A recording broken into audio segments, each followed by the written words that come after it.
Bom, pessoal, a gente vai ver hoje, então, para começar a aula, e falar um pouco sobre os riscos ambientais, né? Ou riscos ocupacionais. A classificação deles, né? E quais são esses riscos. Por que é importante a gente conhecer riscos ambientais, né? Porque a gente precisa considerar que a partir dos riscos que estão presentes no ambiente de trabalho, esses riscos podem gerar doenças. Esses riscos podem gerar agravos. E é por isso que é importante a gente conhecê-los para a gente poder prevenir, né? Trabalhar com isso para evitar que o trabalhador que esteja naquele ambiente trabalhando adoeça, né? Então, por isso que a área de ser trabalhador, como eu falei na aula anterior, é uma área muito focada na prevenção.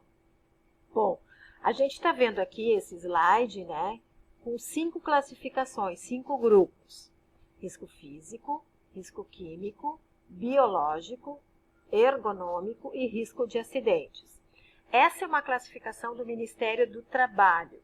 Existem outras classificações que apresentam 6 grupos, ao invés de 5, como tem esse aqui. O 6º grupo seria chamado de riscos psicossociais. E nessa classificação aqui que a gente está usando, que é de 5 grupos, esses riscos psicossociais, eles acabam entrando dentro do grupo dos riscos ergonômicos, tá? Por isso que vocês vão ver classificações de 5 grupos e classificação de 6, tá? Então, a gente tem os riscos físicos, né? O primeiro grupo aqui, que é o grupo de risco onde os fatores são relacionados a qualquer tipo de energia, né? Então, por exemplo, ruído, radiações, frio, calor, umidade e vibrações, né? Se eu identifico os riscos, eu preciso também identificar que doenças podem existir nesse ambiente a partir desses riscos e aí prevenir, né? Trabalhar com medidas de prevenção. Por exemplo, se é o ruído ele causa muitos fatores, né? Muitos adoecimentos. Cada um desses itens que está aqui colocado causa muitos fatores, muitos adoecimentos. O ruído, por exemplo, a primeira ideia que se tem é a ideia de que a pessoa que trabalha num ambiente assim vai ficar com perda auditiva. E realmente é. A perda auditiva, ela acaba acometendo o trabalhador que está exposto num ambiente que tem uma exposição contínua maior de 85 decibéis. Né? Isso é medido com um aparelho chamado decibelímetro. No momento que der mais de 85 decibéis, agora a legislação já fala em 80 até. Mais de 80 decibéis, os trabalhadores que estão ali naquele local já precisam usar EPI, que pode ser do tipo externo, de concha, ou de inserção, né? Que como esse fone aqui que a gente insere dentro do aparelho, né? Da orelha. Mas o ruído, por exemplo, além da parte auditiva, ele compromete outros fatores, que são pouco valorizados, às vezes, num diagnóstico médico, por exemplo. A questão do estresse, de problemas gastrointestinais, insônia, impotência sexual, enfim, né, cefaleia, problemas cardíacos, pressão alta, né? Muitos dos adoecimentos, eles vêm gerados por esse fator presente lá no ambiente de trabalho, né? Pensem vocês, trabalhando num ambiente ruidoso, 8 horas por dia, 1 ano, 2 anos, 5 anos. Né? É um fator que realmente ele é muito adoecedor, para além da perda auditiva, porque senão a gente só fica pensando que o ruído pode causar perda auditiva. E a gente está vendo que não é só isso, né?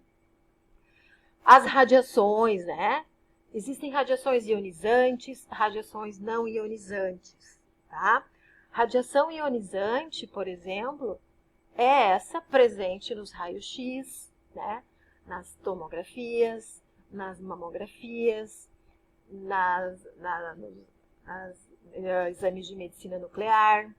Então, as radiações, elas são potencialmente danosas à saúde de quem trabalha com isso, porque elas têm efeitos imensos no DNA da célula, né? E agindo no DNA da célula, eles podem causar muitos danos, né? De cânceres, tumores, infertilidade masculina e feminina, né? Abortos, né? Se tem alguma gestante que ainda não sabe que está gesta, né? Num ambiente assim. E má formação de feto, se a funcionária está gestante, né? Por isso que os trabalhadores de raio-x precisam estar muito bem protegidos com EPIs, né?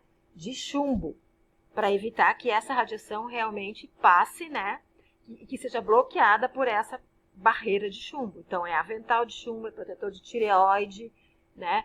Óculos de chumbo, luva de chumbo, né? Quando faz algum procedimento médico, por exemplo, que atua muito fazendo cirurgias e que precisam de radiações, às vezes, para fazer alguma localização, né? De algum órgão, algum sistema melhor durante o ato cirúrgico, ele também fica exposto à radiação naquela mão, né? Então, a radiação ionizante ela é muito danosa, né? Os trabalhadores precisam de proteção. Temos aqui o frio, o calor, né? O frio, por exemplo, em trabalhadores que lidam com câmaras frias, né? Em frigoríficos, sorveterias, né? Enfim, empresas que precisam acondicionar determinados produtos em temperaturas muito baixas, em que o trabalhador passa tempo lá dentro, né? E ele precisa ser protegido, porque o frio, ele é causador de muitas lesões respiratórias, circulatórias, dermatológicas, né? E esse trabalhador, então, também precisa de proteção. Assim como o calor, né? O calor é outro fator importante na consideração dos riscos, porque ele pode, um trabalhador exposto ao calor, por exemplo, num forno, na padaria, numa caldeira, né? Ele está exposto a um ambiente muito quente, uma fonte muito quente. E isso causa desidratação, né? Causa problemas de pele também, né? Então, ele também precisa ser prevenido. Se causa desidratação, ele precisa ser nutrido com determinados nutrientes, vamos dizer assim, para evitar que ele perca líquido e perca íons, né? Quando a gente atuava lá com trabalhadores de caldeira, a gente fornecia para eles copos, né, de Hidrafix, que é um produto de reposição de íons, né, potássio, sódio, né, enfim, para eles irem repondo e não perdendo esse líquido, né, para não desidratar. Umidade, vibrações, né, vibrações, as pessoas que trabalham, por exemplo, com betoneiras, né, às vezes a gente passa nas estradas e vê trabalhadores com aquelas máquinas vibrando intensamente nos seus membros superiores, né? Aquilo ali, gente, é muito danoso para qualquer tipo de tecido muscular, tecido ósseo, né? Para os ligamentos, né? Nas articulações. Então, ele precisa ser monitorado para que o uso, por exemplo, dessas britadeiras, britadeiras, né? Falei errado, britadeiras, que é aquelas que ficam, né, vibrando, né? Tenha que ser intercalado com períodos de repouso, por exemplo. Ele não pode ficar 8 horas fazendo esse tipo de trabalho. Ou que ele faça rodízio com outro trabalhador, enfim, né? Para evitar a exposição intensa e o tempo todo, né? Nos riscos químicos, a gente lida com qualquer tipo de poeiras, névoas, gases, produtos químicos, né? Que entram aqui a questão de medicamentos, por exemplo, a enfermagem que lida com a preparação de medicamentos, o anestesista que lida com o anestésico lá, né, a preparação do anestésico, a administração do anestésico durante o ato cirúrgico.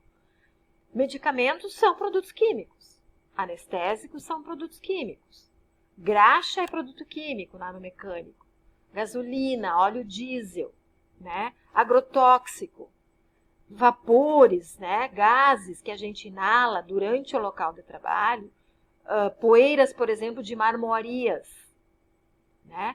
Então, esses produtos eles precisam ser olhados e para cada ambiente, no sentido de entender que medidas a gente vai adotar para prevenir que essas pessoas não adoeçam em função desse risco presente ali. O risco biológico é o risco nosso, né, da saúde, os profissionais de saúde muito expostos, né, a qualquer tipo desses aqui, fatores. Então, vírus, bactérias, protozoários, parasitas, fungos, né? A gente tem essa exposição diária, né? Por isso que nós conversamos na aula anterior muito sobre a questão do uso dos EPIs, né?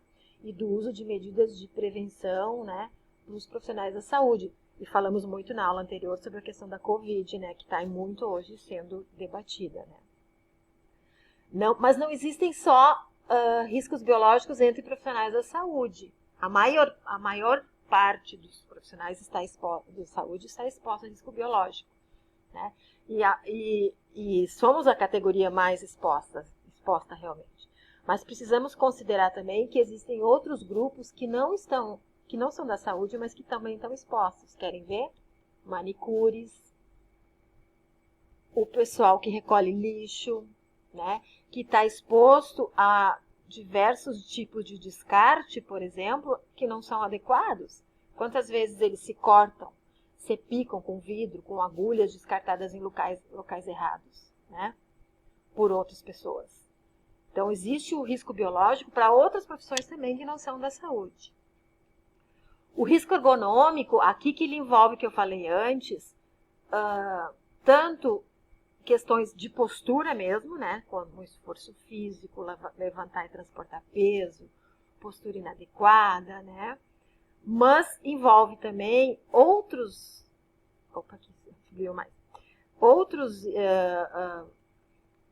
riscos que se encaixam mais como riscos psicossociais, mas que nessa classificação acaba entrando na coluna do risco ergonômico. Ritmos excessivos, monótonos e repetitivos, controle rígido de produção, trabalho em turnos, trabalho noturno, trabalhos prolongados, né? Esses 3 aspectos aqui nos últimos 3 itens são fatores que causam muito adoecimento mental, né? Muito sofrimento mental. O trabalho noturno, por exemplo, é um trabalho muito danoso, né? Em termos físicos e emocionais, ele é danoso para a saúde do trabalhador. O trabalho noturno, ele agrava, né, e causa, por exemplo, doenças como hipertensão arterial, doenças gastrointestinais, neurológicas, né, diabetes. Então, pessoas que já têm esse tipo de lesão, de adoecimento, não podem trabalhar à noite. O trabalho noturno, ele é muito importante, mas ele oferece muitos riscos, né? Porque há toda uma alteração e troca de funcionamento do nosso ciclo, né, circadiano de funcionamento. E isso acaba impactando em todo o metabolismo da pessoa. Então, pessoas que já têm doenças crônicas, elas são contraindicadas, né, para trabalhar à noite. E ainda assim a gente tem que controlar mesmo. Os que não tenham podem adquirir depois que começam a trabalhar à noite, né? Obesos, por exemplo, também, né? E o último grupo é o grupo de risco de acidentes, né? Onde aqui se encontram fatores que estão presentes nos ambientes de trabalho e que podem levar ao acidente em si, né? Layout inadequado, máquinas sem proteção, ferramentas inadequadas e defeituosas, armazenamento inadequado, iluminação, enfim. Fatores que levam à ocorrência do acidente, daquele evento pontual, único que acontece ali, né? Destacando que essas 4 primeiras colunas aqui, do risco ergonômico, biológico, químico e físico, eles são riscos que adoecem, causam doenças.